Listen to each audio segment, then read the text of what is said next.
Welcome to Alaska Weather, a production of Alaska Public Media and the National Weather Service, Alaska Region.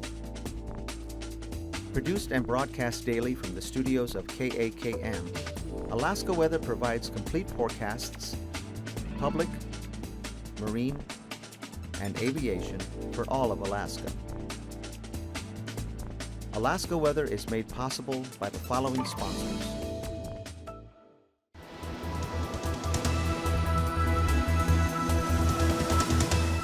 The National Weather Service. Good evening, ladies and gentlemen. I'm meteorologist Mike Ottenweller, and once again, you have tuned into your Alaska Weather, brought to you by the National Weather Service. Tonight is November 3rd, 2017. Happy Friday to you all. If you need to get in touch with us, 1-800-472-0391. Stay up to date on the latest weather going on in your area. That'll connect you to any of the 3 forecast offices across Alaska. And as far as our website, weather.gov/Alaska, again, getting you to the Juneau area, the Fairbanks area, and the Anchorage area. And then if you need to contact us at the TV desk here, you can use email nws.ar.tvweather@noaa.gov, and Mr. Dave Snider or one of us will get back to you as soon as possible. So let's dive into our headlines. Winter weather moving from west to east. We're going to see this pattern where things are starting out in the west and tracking off to the east, and that's going to continue. It's been happening for the past 24 hours. It's going to continue as we move towards the weekend here, and so be prepared for that. We'll see how that trends on our surface maps and on our hazards. Gusty northerly winds are going to return to southeast Alaska. You kind of have a back and forth pattern, a rinse and repeat. You've had some strong northerly winds and then it relaxes for a little bit. We're going to see those winds crank back up again tonight into Saturday. And then snow system tracking from west to east over the weekend. This one could even get as far south as the Cook Inlet and Kenai Peninsula. And so we're tracking on how much snow might fall in those areas. And then as it gets towards southeast Alaska on Sunday, looking at snow possibly returning to some of the higher elevations and certainly into Yakutat. So let's jump into our headlines and our hazardous weather map. And you can see here that we do still have our advisories up across much of the northern portion of the state. We do also still, I want to mention the high surf advisory up near Barrow there. That's just for the coastline, of course, near Barrow, but that will continue through the evening hours here as the winds continue to pummel and bring a higher surf mainly to the western portions of the coastline. As we look off towards Kaktovik and portions of the Canyon River area, this is where we have our winter weather advisory for snow and blowing snow. Some gusts as high as 50 miles an hour this afternoon reported at Barter Island, so pretty nasty conditions up there. If you're traveling or need to be outside, please be cautious, and that is in effect until midnight tonight. And then these are 2 new winter weather advisories, and this is for our event that will be starting tomorrow on Saturday. So this is for Saturday night through Sunday, and this is 3 to 6 inches of snow, and this system will eventually track off towards the east, so expect more snow to return to the eastern interior as well. And while not a headline or not an advisory of any sort, we do expect some blowing snow to return to portions of the White Pass area here down by the Juneau area. And so expect that to start up overnight and then continue into Saturday. If you're traveling through that area, be advised it could be a little bit gusty and see some drifting snow through the roadways. And then we will dive in and look at our satellite and start to talk about how our systems are going to progress over the weekend. So you can see here, here's that moisture feed coming up mainly from southwest to northeast. Still some weak high pressure trying to hang in here over southern Alaska, but it is starting to be kind of dampened by this moisture and the systems that are tracking. Some systems up from the Chukchi Sea and moving across the Bering Strait and moving into the state, and those systems are tapping into that moisture. So let's look at that again. You can see the one area of snow clearing off to the east, weak high pressure in between, and then our next with the bright cold cloud tops off over the eastern Bering. How about for southeast Alaska? Well, clouds finally have returned to the area, but most of those are mid and high clouds. So not terrible conditions, but definitely an increase in cloud cover there. The next area of low pressure is dropping south through here. You can just start to see the spin here south of Yakutat, and so that's where, as that moves off, those winds will return later tonight into tomorrow. Let me slide back over and we'll see this loop one more time. Some fog still hanging around much of south central and southwest Alaska, and then our next area of moisture starting to slide up. So this will be just the trend of pumping moisture up and over these weak areas of high pressure. And as they do so, that'll bring a return of precipitation starting along the west coast, working to the east coast, and are to the eastern side of the state, and with that, snow and the possibility for some mixed precipitation. So this afternoon starts out as rain so far along the west coast, just a few places out there near Meteorologists reporting rain this afternoon. Otherwise, pretty stable conditions in place, keeping the fog locked in and freezing fog in some locations. We do have some snow showers continuing near Ambler. There was some freezing fog, but snow showers mainly for Eagle and over the eastern portions of the interior starting to slide off. Some snow still continues, and blowing snow, of course, up along the Arctic coastline there. So that's why those winter weather advisories are in place. And then as I slide over here, you can see for southeast Alaska, just that weak area of low pressure, only 1,022 millibars, so not real strong, but mainly being charged up by the cold air spilling in off of the warmer waters, just creating a small band of precipitation. The winds are not there yet as of this afternoon. But by tonight, this area of high pressure at 1,036 millibars starts to push down behind this. And with that, that's where you get that colder air starting to surge in there. And so you can see how the lines of pressure start to tighten up a little bit. And that's when we expect those windier conditions, a little bit of drifting snow there through White Pass. As we look off towards the center portion of the state, you can see a break will be in the works for tonight. Except for the Arctic coastline there, just a brief reprieve here from snow becoming a little bit less blowing conditions, a little bit less heavy snow, so just some snow showers continuing up there. Fog will once again be a problem for much of the interior and for southwest Alaska, not expecting it to be nearly as dense for south central Alaska as the dense fog advisory has been allowed to expire. And then off towards the west coast, that's where our next system starts to ramp up tonight and starts to bring a mix of precipitation. Starts out on the leading edge where the colder air is in place as snow, then becomes a rain-snow mix, and then becomes all rain as you get towards the Kuskokwim Bay. And then here's our next system right behind it, not too far off, and we'll be watching this guy out here as it slowly tracks across. Starting on Saturday, it's making its way, and that system is a little bit stronger, as you can see, a little bit longer fetch of moisture associated with that. So here comes our Saturday system, starting to bring that snow now further to the east towards the interior. Henceforth, the advisories being hosted for Noatak and the Huslia area, and those are going to be Saturday into Saturday night again, and then a little bit more of a rain-snow mix as you get to the backside of this system. Not a real strong cold front by any stretch of the imagination, but still enough to provide some snow. This will be a weakening warm front as it approaches the Aleutians and the Alaska Peninsula, and so with that, fog and light rain will continue to impinge upon those areas. And then there's that high pressure pushing in once again and bringing that kind of dry cold front that we've been seeing the last couple days. And so that will once again return to southeast Alaska on Saturday. As we look into Sunday, there's the high pressure. We should start to see that move overhead, and as it does so, that will allow those winds to relax once again. Again, those open isobars bringing relax in the winds. But here comes our real snowmaker across much of the state. That moisture has now made its way all the way through the inland areas, and we basically have snow across the area all the way through the Cook Inlet down to the Kenai Peninsula. It's just right up along the coastline where you see that transition from snow to rain, and this area of low pressure will develop as some of that colder air spills through, some of that moisture spills through the gaps. So expect a widespread snowfall, possibility of as much as 2 to 3 inches Saturday night into Sunday for the Anchorage and Cook Inlet area. And then right behind that, high pressure before the next system starts to make its way across. So that high pressure will once again bring a return to fog and stable conditions. But for the meantime, on Sunday, expect a widespread snowfall across much of the area. And that'll be the first snowfall of the season for many folks. So we'll be tracking that. How about for our temperatures? Well, our low temperatures on Saturday morning, tomorrow morning, looking to be generally in the mid-teens to low 20s for much of the eastern half of the state. We'll expect southeast Alaska to be right near 30 degrees. For south central, you can expect temperatures in the low to mid-20s. And southwest, that's where that warm air is coming up, so temperatures more in the low to mid-30s. And then up there along the northwest coastline, still some pretty warm air, upper 20s to low 30s, and about 40 degrees for the Alaska Peninsula. How about on Saturday afternoon for the highs? Well, Juneau, you're going to be capped a little bit more by some cloud cover and that cold air pushing in, so expect generally around 40 to 45 degrees. For the eastern portion of the state, some warmer air is making its way slowly inward, but still clear skies will not make for much improvement with still cold temperatures, so generally around 20 to 25 degrees. Up along the Arctic coast, mid to upper 20s, and then as you work your way down from the mid 30s to the low 40s for southwest Alaska, mid 40s for the Alaska Peninsula.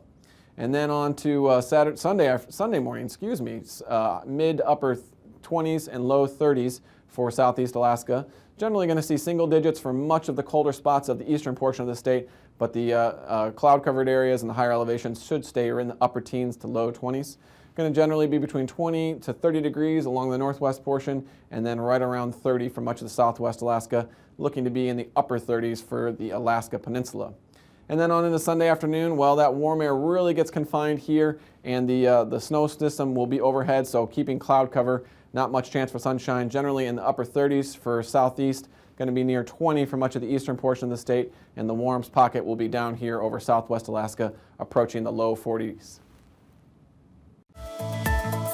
And now, aviation weather around Alaska.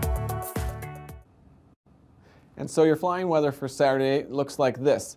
We start out in the morning time frame with the IFR conditions continuing to ride up and over the west coast of Alaska, and that is just due to that moisture coming up and over that ridge of high pressure, and that will start to bring visibilities down through the Kuskokwim Bay, up towards Norton Sound, and even spreading MVFR conditions across into the eastern portion of the state, eastern portions of the interior. A smaller swath of IFR located up there along the coastline east of Barrow, along the Arctic coast, and then MVFR conditions throughout the Aleutian chain. Saturday afternoon, well, the trend is going to be to see these systems track to the east and a little bit further to the north. So IFR now pushing up against the southern side of the Alaska Peninsula, and IFR spreading out towards the central portions of the interior and the Tanana and Yukon valleys. Small swath of MVFR right along the Alcan border there as snow tapers off to the east, and then MVFR will continue along the Arctic coast. Here that system continues to make its way off to the east, and so we see now IFR all the way from the Brooks Range through the Alaska Range and down through Cook Inlet and Kenai Peninsula. MVFR conditions surrounding much of that all the way through much of the state. Really the only VFR areas will be southeast Alaska and southwest Alaska. MVFR conditions continue for the Bering. And then that trend will end for southeast Alaska as MVFR and IFR conditions encroach upon your area. IFR conditions continue for much of south central and interior portions of the state, as well as along the Brooks Range and to the north, and then MVFR conditions out over the Bering and the Aleutians. So how about for our passes? AKwx is going to be VFR to start out, but then as that system moves in, we expect instrument flight rules. Same story for Adigan. Lake Clark and Merrill, both will start out as VFR and become MVFR. Rainy will start out as visual flight rules, but become marginal visual flight rules, and the west entrance we expect to be marginal throughout the day. Windy should be marginal through the day. Isabel, however, tomorrow's looking like your best day if you need to get through the Alaska Range. VFR conditions there. Mentasta, same story for Saturday. Tonita also will be visual flight rules, and Portage visual flight rules, as we don't expect as much fog tomorrow. Chilkoot and White, again expecting VFR conditions for one more day there. For our freezing levels, you can generally see that surface line is hugging right along the coastline here, all the way through the state. Not as much warm air as we saw a couple days ago, surging up and over the state as the ridge has weakened, and so generally a very tight packed freezing line climbing from 2,000 up to 8,000 feet right along the coastal areas southwest and up to towards the Kuskokwim Bay area. As we look at our icing reflected there, you can see above 7,000 feet, some isolated moderate mainly along the west coast, kind of right along where that moisture boundary is, and that should be tracking from west to east. It should slowly lower in its elevation to 4,000 feet as you go up towards the northwest portion of the state, and then just a small area above 2,000 feet clipping the northeastern extreme corner of Alaska. For our next system, expected above 8,000 feet, some isolated moderate impinging upon the Alaska Peninsula.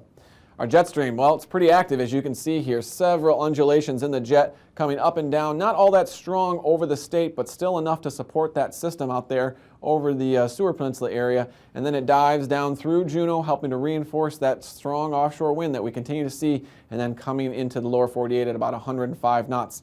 Another weak finger down here supporting the low well south of the area, but that is going to continue to impact our fairly active storm track through the weekend. As we look at 9,000 feet, we see that area of high pressure out over the Bering, and with that we have that clockwise circulation, fairly light, 15 to 25 knots at 9,000 feet, but it's really around this area of low pressure and then going up towards the Arctic coast where we see the strongest southerly winds at about 30 knots. And then as I slide out of the way here and let you see the north winds, that's where we have 30 to 40 knots for much of southeast Alaska, mainly the southern section. At 3,000 feet, those north winds continue, 20 to 30 knots for you all in southeast Alaska, especially the southern sections. Fairly light over much of the interior portion of the state as that front does stretch out and fall apart there on Saturday.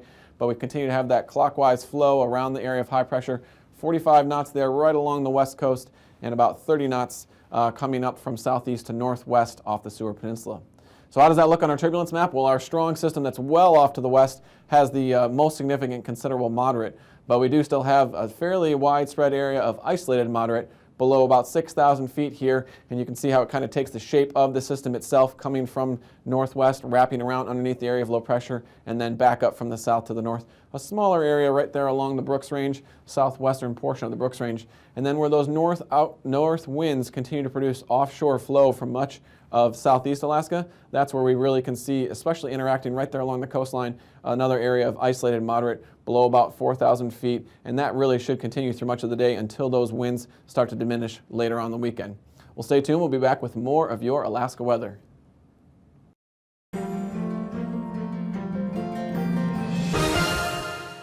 Thanks for joining us for another edition of Alaska Weather Facts. I'm meteorologist Dave Snider, joined again by Eric Stevens from the GINA, or Geographic Information Network of Alaska at the University of Alaska Fairbanks. Thanks for joining us again, Eric. Glad to be here. Thanks. We are talking about satellites today, and what are satellites? And the easy way to talk about that would be to introduce our friend the globe here, which is a round spheroid type shape. We haven't been on a flat Earth as far as history is known for several hundred years now, and because of that we also know that we are orbiting around other objects in space, and that objects are orbiting around the Earth as well. We call all those things satellites in some form or fashion, right, Eric? Right. Well, this leads to the discussion of Johannes Kepler's research 400 years ago. Did some of the early work and founded the 3 laws of planetary motion, which are important to planets and also to weather satellites. Okay. Kepler's first law talks about how the orbit of an object around another object is an ellipse, not necessarily a circle. Kind of a flattened circle? Yeah, depending on how flat squished it could be. Okay. For our purposes, we'll just say they're mostly circular. Okay. The second law is most important for us, though, and that is the closer an object is to the thing it's orbiting, the faster it goes. So in the solar system, the planet Mercury is the closest planet to the sun. It orbits the sun in 88 days. It moves at 100,000 kilometers an hour. It's a lot different than Earth. Moving. Okay. Right. And further out from the Earth is Jupiter, and it moves at only 1/4 the speed of Mercury, and it has to go further, so it takes 12 of our years for Jupiter to make one lap. The further out you are, the slower you go. Okay. So we're talking about planets. What does it have to do with weather satellites? Turns out Kepler's laws apply to planets orbiting the sun. They also apply to satellites orbiting the Earth. Okay. You know, our natural satellite is the moon. There's the famous Apollo 8 Earthrise shot. Beautiful shot. Oh, yeah, you could just talk about that forever. December 1968, the moon is about 250,000 miles away from the Earth. Okay. Takes a month to go around the Earth. It's that far out, it takes a full month to do an orbit. Another shot here of the International Space Station. Instead of being 250,000 miles out, the ISS is only 250 miles up. It's really close. And so it doesn't take a full month for the space station to go around the Earth. It only takes 90 minutes. It's so close, it just whips right around 90 minutes. Okay. So weather satellites, there are a number of weather satellites, and there are a number of orbits. The further out you have the satellite, the longer it takes to go around the Earth. And this is important because different satellites have different purposes. So we have a satellite here. This little salt shaker lid will serve as our satellite going around the Earth. Let's say you have a satellite that's 22,000 miles above the Earth. This is kind of a magical spot because at that distance, it takes a full day for the satellite to go around the Earth. Imagine if you put your satellite 22,000 miles up from the equator and had it go with the Earth as the Earth spun. The same speed. Right. Okay. The satellite goes around the Earth just as fast as the Earth itself is turning. In effect, the satellite will hover in one spot. I see. And it appears when you make a movie loop of picture after picture after picture, you can replay that and you get these movie loops. Geostationary satellites, these are called. These are stationary in appearance. And they provide a constant frame of reference. We've got an example here. Another nice thing about these satellites, since they're that far out at 22,000 miles, you can see from pole to pole, which is nice. So they're pretty broad view and a constant frame of reference. So those are the pictures. If you're watching a weather satellite loop on TV, your favorite weather show, that's the picture that you're going to see is one that's sitting over the same spot. If you're seeing a movie loop play again and again, that came from geostationary satellites. That's the only way you can do that. Yeah. The bummer, though, for us in Alaska is we're up on the very top of the planet. And for geostationary satellites to work, they have to be over the equator. So for the geostationary bird to view Alaska, it's kind of like reading a book, but you're reading it edge on like that. Right. So there's another kind of orbit called the polar orbit, Okay. which is nice. We're near the pole. Yeah. And here's a satellite. Those polar orbiters are much closer to the Earth, getting down toward International Space Station elevation. And they're not in the equatorial plane. Rather, their orbital plane is inclined like this. And the Earth turns under that satellite as the satellite orbits. The nice thing about that is for Alaska, the satellite will go right over Alaska a few times a day.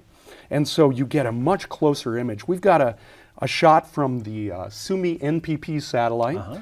Specifically, it's a true color image from the VIRS sensor. That's an acronym there. Okay. But it's a beautiful shot of Alaska, and you can see so much detail. The kind of detail, because you're close in, Very high resolution. you couldn't get this kind of view from geostationary satellites. The advantage of these polar orbiters is nice close imagery. You can see a lot of detail. The disadvantage, though, is that the satellite flies by, Right. and then you have to wait a while to get the next image.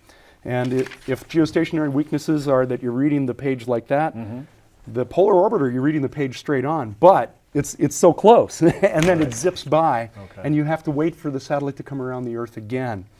So there's no one perfect solution. Different satellites for different orbits. Each has their strength, and amazingly, it all comes back to Johannes Kepler and his laws of planetary motion. The same laws that govern how the planets orbit the sun, they govern how the satellites orbit the Earth, and even our little pretend salt shaker right here. Right. Okay. Well, since the 1957 Sputnik, we've been putting man-made objects into orbit around the Earth and starting to get pictures back. Who knows what will happen in the next 50 to 100 years? Amazing it's stuff. a growing science, and the future is bright. Thank you so much for joining us again, Eric. And for more information on Dehne and what the satellite systems do there and what Eric's been talking about today, you can go to the web address on your screen. For Alaska Weather Facts, I'm meteorologist Dave Snider.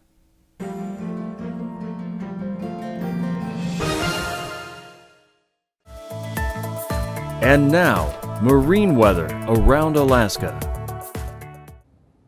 Now it's time for your sea ice and marine forecast. And as you can see here, as of this afternoon, sea ice continues to try to grow, but it is being impeded by that warm water that's been pushed up with that strong westerly flow. So we are seeing some growth there right along the shore-fast ice area just east of Barrow, but still have that high surf advisory to the west where the open water exists. And then this area should try to condense this weekend as winds come down and colder temperatures settle in, as well as starting to see some sea ice building along the west coast. So for our southeast areas for Saturday, looking for north winds, again continuing to see that on and off north wind pattern, all out of the north, 20 to 30 knots, seas 4 to 6 feet, and out over the open waters, a little bit of southwest winds, but otherwise it's generally offshore northeast to northerly 15 to 30 knots, and seas running about 5 to 7 to 8 feet. On into Sunday now, looking for more of a southeast flow, becoming easterly towards the towards the northern Gulf, and 15 to 25 knots on about a 4 to 6 foot sea. And then over the inner waters, north winds 15 knots for Lynn Canal, seas 3 feet, and looking for a little bit more variable winds, 15 to 20 knots to the southern inner waters, 3 to 4 foot seas. For south central Alaska on Saturday, looking for generally a northeast wind direction across the whole area, seas running about 3 to 4 feet, and except for down here by the Barrens, a little bit higher at about 5 feet, and generally between 10 and 20 knots of wind. Not too bad condition-wise out there. But then by Sunday, with that offshore flow developing behind that frontal system that we talked about with the snow, that's where we see 40 knots out of the northwest and 11-foot seas near the Barrens.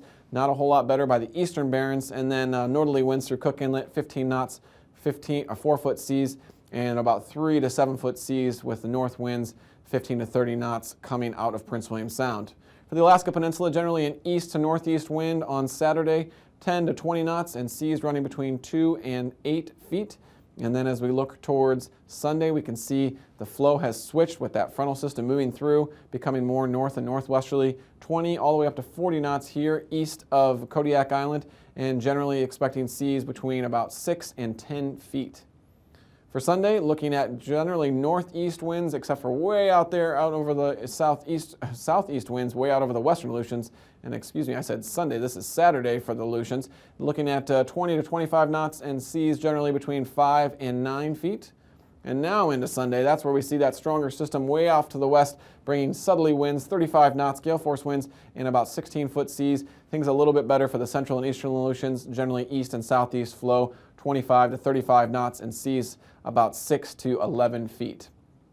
For the west coast, here's where we see a little bit more of that westerly flow coming in behind that area of low pressure, so wrapping around there, and that's where we have winds between 15 and 30 knots, seas about 4 to 5 feet off the coast, a little bit higher, 8 feet further offshore near north of the Pribilof Islands, and then up along the coastline 6 to 9 feet near the Seward Peninsula. On into Sunday now, northwest winds 15 knots south of Savunga, 5 to 6 foot seas, and then becoming north right along the coastline there, 20 knots, and then switching out to the east and southeast in advance of that next system, 5 to 10 foot seas and 20 to 30 knots of wind.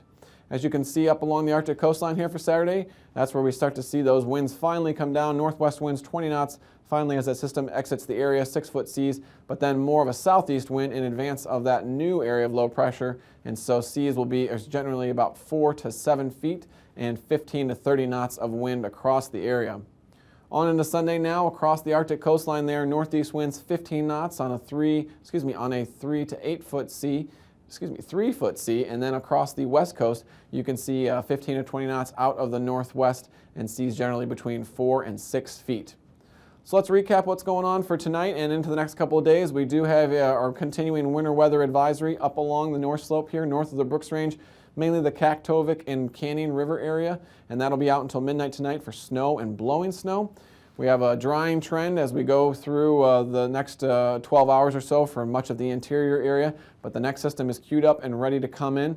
Meanwhile, dry offshore flow could bring some blowing snow to parts of the higher elevations of southeast Alaska tonight and into Saturday as this higher pressure moves in. And then we start to see the next band of snow work its way from west to east, and this will bring some 3 to 6 inches, no attack in Huslia areas. And then our next area of moisture starting to come up from the North Pacific into the Alaska Peninsula, bringing some rain and fog, and that will link up with that previous system, bringing widespread snow across the state, possibly another 3 to 6 inches for much of the interior and 2 to 3 inches for the Cook Inlet area. Should be an interesting weekend. Keep an eye on your weather, and thanks for tuning in.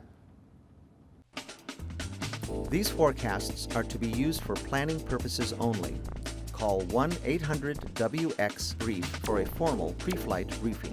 Always file a flight plan before you go flying. The U.S. Coast Guard Auxiliary urges you to leave a float plan with a friend or the harbor master before you go boating. Alaska Weather is made possible by the following sponsors.